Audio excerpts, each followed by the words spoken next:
ችግሩ እኮ ሁሉም ሰው እንዳጀማመሩ መጨረሻውን ቢያምር ኖሮ ጥሩ ነበረ። አብርሽና ሩታ ሲጀምሩ ከዚህም በላይ ነበረ ፈንጠዝያ የሰሩት።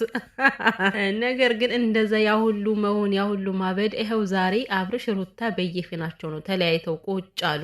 እሷን በመስመሯ እሱን በመስመሩ ሄዷለና ማለት ነው። እነዚህ ሰዎች ደግሞ ምንድን ነው ምድሪቱ እንኳን ትክበዳችሁ እንጂ ትንሽ አስቡላት። ምንድን ነው ይሄን ያክል መቧረቅ? ትናንት ቀለበት ተጠየቀ፣ ዛሬ ደግሞ ሰርገውት መጡ። እንግዲህ ሄርሜላ ልትሞሸር ነው። በእውነቱ ግን ማለት ነው ቬሎ አላማረብሽም። የምር ሀቅ እንነጋገር ከተባለ ቬሎ አያምርም። ምን ይደረጋል? ከአይናችን የገባችው ሩታ ነች። እንግዲህ ማውጣት አንችልም እና ጉድ ቤተሰብ። ሰበር ዜና እኮ ነው ይሄማ፣ ሰበር ዜና ነው። ስትግደረደሪ ጾምሽ እንዳታድሪ። አብርሽ እንደዛ ስትግደረደሪ የነበረው እንደዚህ በቬሎ ለመምጣት ነው እንዴ? ቆይ በእውነት ግን በጣም ያሳፍራልም ያሳዝናልም፣ ልብ ይሰብራል። እውነት ለመናገር ማለት ነው። እንግዲህ በትናንትናው ዕለት አብርሽ በየቤቱ እየሄደ ልጄ በልጄ ድርድር አላውቅም እያለ ሲናገር የነበረ ሰው ነው። ዛሬ እንግዲህ ለልጁ የሚያስቀምጥለት ርዕስ ምንድን ነው? ቅርስ ነው የሚባለው ውዶቼ። ቅርስ እኮ ይሄ ነው። በቃ እንዲህ መልከስከስ፣ እንደዚህ እንደፈለገ መወራገጥ፣ ይሄ ነው ለልጁ የሚያስቀምጥለት ቆንጆ ትውስታ። በጣም የሚያምር አባቱን በደንብ አድርጎ የሚያስወድደው ትውስታ ለልጁ እያሳለፈለት ይገኛል ማለት ነው አብርሽና።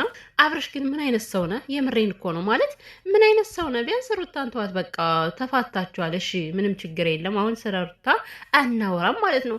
ህፃኑ ልጅ አያሳዝንህም? ልጅ የምታደርገውን ነገር ሳይ ያፍራል። ልጅ ይሸማቀቅብኛል ብላ አታፍርም? ግን በእውነት በጣም ነውር እኮ ነው። ይሄ ልጅ ግን የሚመክረው ሰው ጠፋ። በቃ ለነገሩ አፈንግጧል እኮ ከነ ጋሽዬም አፈንግጧል፣ ከነ ብዙዬም አፈንግጧል ማለት ነው። ማንንም እየሰማ አይደለም። ሰው ካፈነገጥኩ አይቀር በደንብ ላፈንግጥ ብሎ ነው አብርሽ እንደዚህ እየሆነ ያለው ማለት ነው። እና ቢያንስ ከትዳር ብትፋታም ነገር ግን እንደው በትንሹ ማለት ነው አንድ ወር እንዴት መታገስ ያቅታል? አብርሽ ግን ሩታን ያናደዳችሁ እየመሰላችሁ ከሆነ ማለት ነው ባናታችሁ ብትተከሉ ትዝም አትሏት እሷ ከዚህ በኋላ። የምር ግን ለእናንተ ለሞራላችሁ የሆነ ለስማችሁ እንኳን ትንሽ ጥንቃቄ ብታደርጉ ጥሩ ነበረ።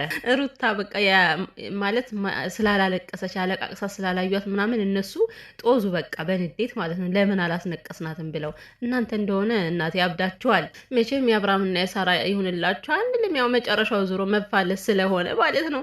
እስከ መጨረሻው የሚጸና ትዳር ነው የአብርሃምና የሳራ ይሁንላችሁ ተብሎ የሚመረቀው ማለት ነው። ሲጀመር እናንተ ህገወጥ ባለትዳር ነው የምትሆኑ ብትጋቡ ራሱ እንኳን ህገ ወጡ በህጋው እየተዳራችሁት የተጋባችሁ ትዳርም ፈርሷል። እንኳን የውሽሚት ለማለት ነው። ሙሽሪት ደግሞ ቤለው እንዲያምርብሽ ልክ እንደ ሩትዬ ሸንቀጥቀጥ እንድትይ ማለት ነው እንትን ማለት አለብሽ። የምሬን ነው። ይሄ ሰውነትሽ መቀነስ አለብሽ ሄርሜላ። እንዴ ከዛው እኮ ድፍንቅ አልሽ። ምን የሚሉት ስታይል ነው ደግሞ እዚህ መኪና ላይ ተሰቅሎ ፎቶ መነሳት? ምን አይነት ነገር ነው እንዴ?